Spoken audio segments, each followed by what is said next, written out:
Hello, Saleem. Welcome to the Resilience Hub. We're really pleased to have Professor Saleemul Huq here as the Director of the International Center for Climate Change and Development. Saleem, I've always looked to you as a thought leader in resilience and adaptation and more broadly in climate change as well, and really appreciate the leadership you provide on the global stage for many. So it's a pleasure to welcome you to the first ever Resilience Hub. And I'd like to begin with some reflections. You've been to quite a few COPs now, I believe. Mm-hmm. Could you tell us a little bit how resilience has evolved?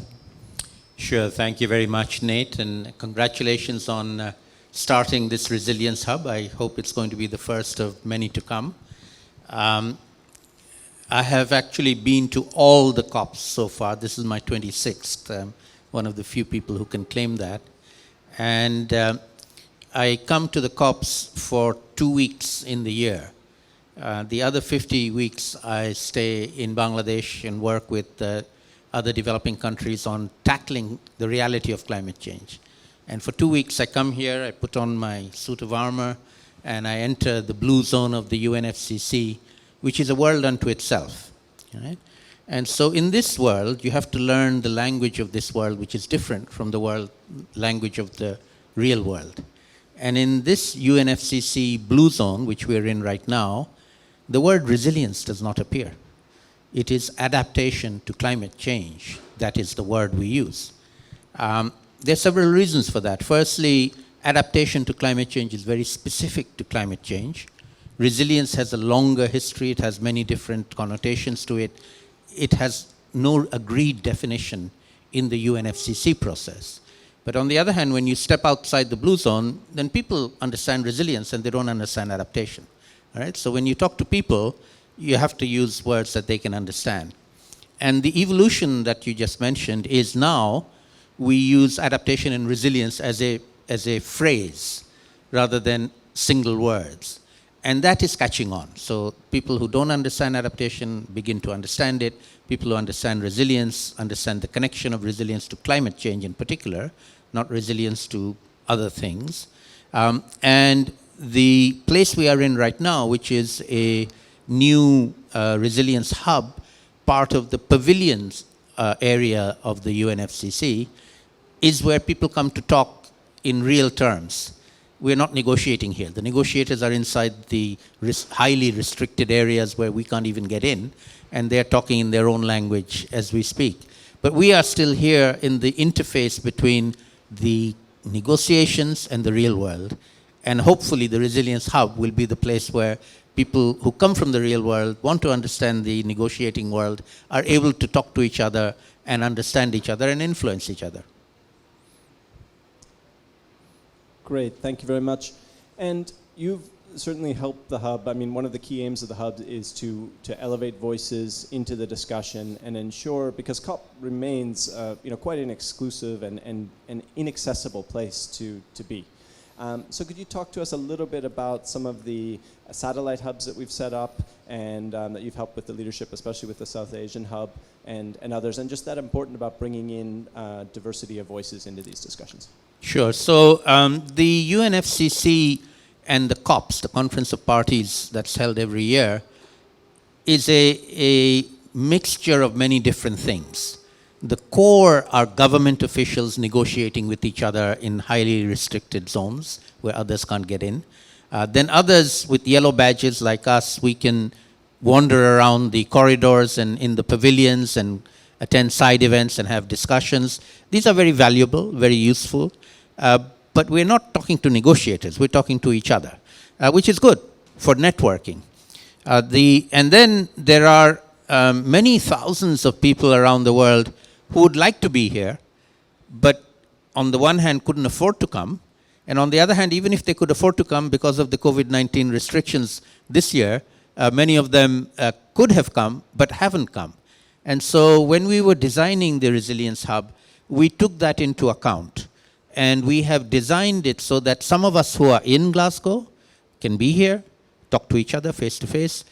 Some people who can't come to Glasgow, we will bring them in on the screen, and we've already started doing that. Today is the second day of the Resilience Hub. We had a number of sessions yesterday where we had some panelists in the room and some panelists on the screen coming in from elsewhere. So we're connecting. They didn't have to travel to Glasgow to participate. And then a third innovation that we have not done before is having satellite programs around the world. And my center in Dhaka, Bangladesh, is in charge of the South Asian satellite programs. And that consists of online virtual meetings, which we've already started. Today, I think, is the third day of satellite meetings organized by groups in the region. We invited them to apply. We gave them, we selected them. We gave them opportunity to run a session. So they're typically 90 minutes of a discussion with some groups of people who are working on some aspect of resilience. And one thing that we asked them to do at the end of their session is a 5-minute message to Glasgow. So we will be receiving those messages from South Asia, in my case, but other regions, other hosts are organizing them. So these are meetings that are taking place for people who are interested in resilience, interested in connecting to COP26, but can't come to COP26. And we are facilitating that dialogue of people that are not able to come, but still able to talk to people who are here, and to some extent try and influence the decision making. The latter is very, very difficult. So we often think just by going and saying something, somebody's going to listen to us. That doesn't happen much. Great, thank you very much. And yeah, I completely agree. I think partly because of COVID, we've been able to really utilize technology in a new way, in a novel way at the COP, and that's very exciting. Now, having been to all the COPs, I didn't quite realize that. That's pretty impressive. But what are your goals then for this COP? Maybe give us the top 3. Why are you here? Why are you investing time here? What's your aims? Sure. So I think this year, COP26, is a highly pivotal year. Firstly, we've learned what doesn't work, and many things don't work. And we need to do better going forward. So I'll mention 3 innovations which I feel are important to lay the foundation here in COP26 and then take on to future COPs, particularly COP27, which is going to be an Africa COP, a vulnerable countries COP. We will have much more control over that COP, so we are looking forward to managing that and learning lessons from COP26 for that. But the first one is to think of participation being real participation by non-negotiators. And I call it a inside COP and an outside COP, or sometimes when I'm in a pessimistic mood, I call it the bad COP, which is the one happening here in the Blue Zone. And the good COP is outside the Blue Zone, in Glasgow City. Glasgow City is our host.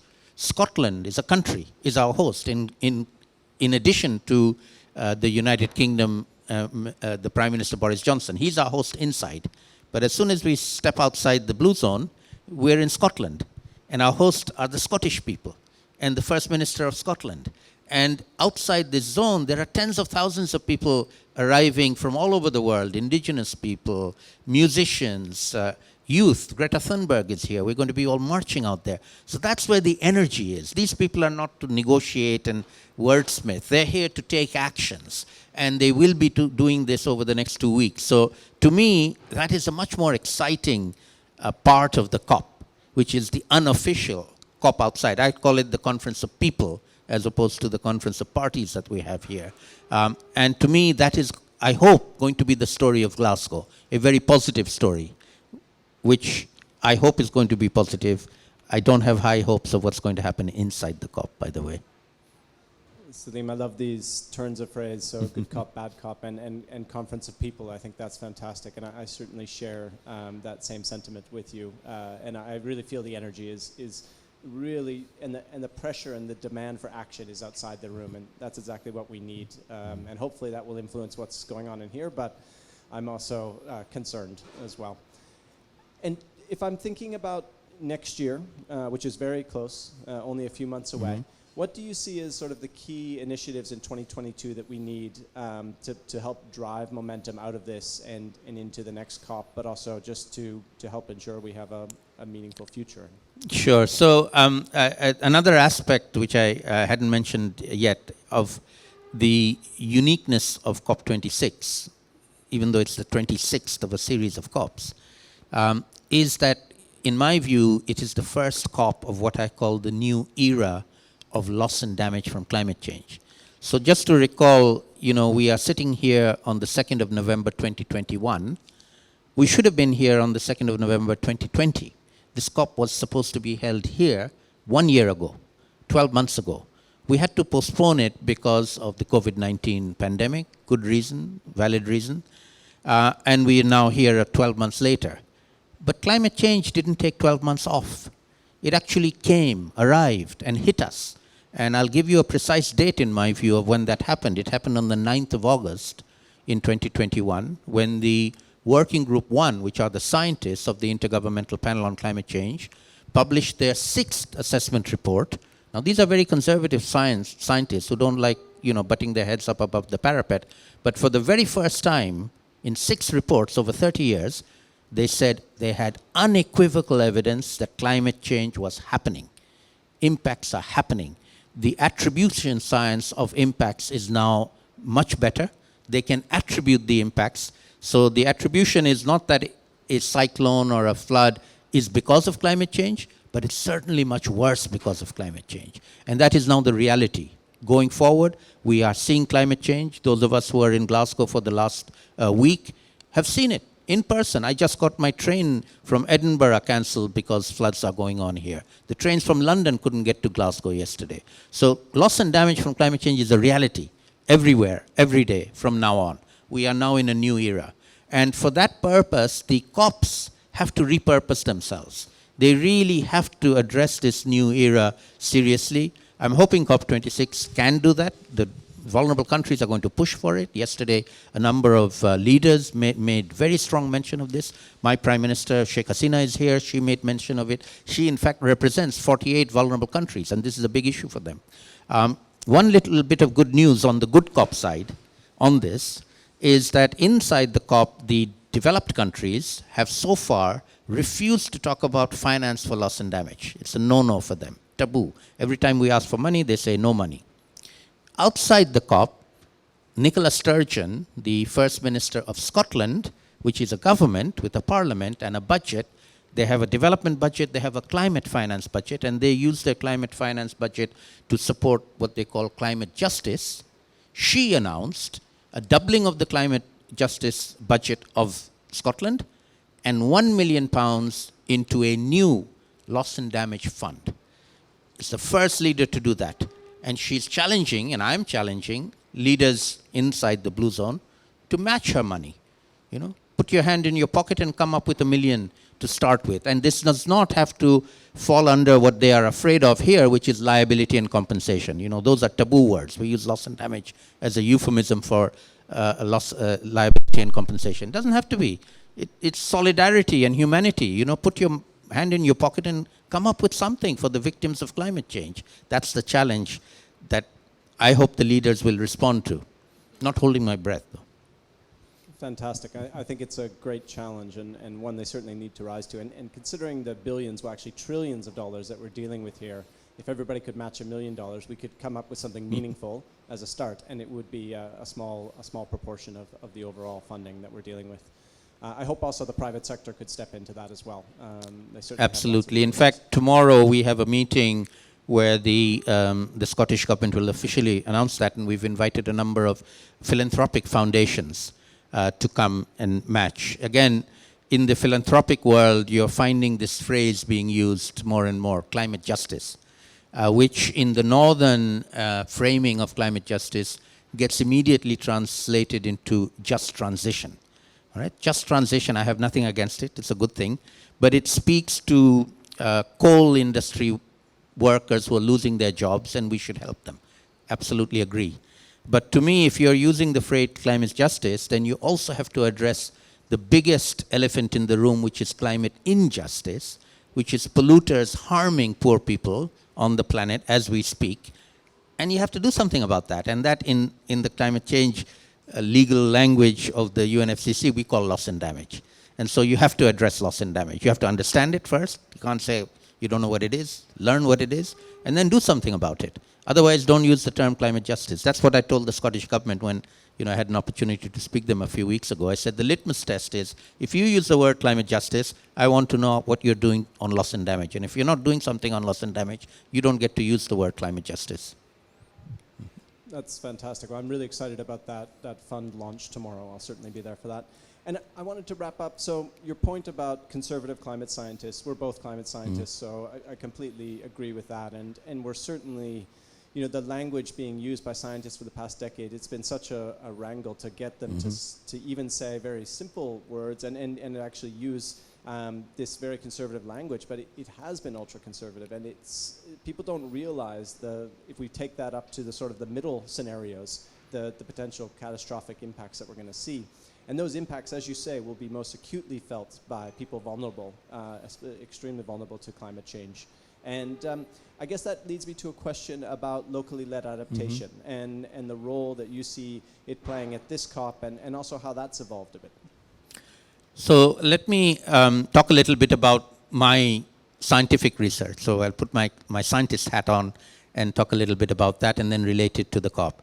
So my day job, as I said, I come to the COP for 2 weeks, but 50 weeks I'm on the ground working with vulnerable communities in countries like Bangladesh, my own, but in many other least developed countries as well, and trying to find ways to support the most vulnerable communities to enable them to adapt to the impacts of climate change. Now, as I said, we have now transitioned into climate change happening, not just planning for something that will happen, but already happening. And so as we speak, the people who used to be called the most vulnerable are now dealing with the impacts of climate change. And if they don't die and survive, then I call them by definition local adapters. They know how to adapt better than you and I do.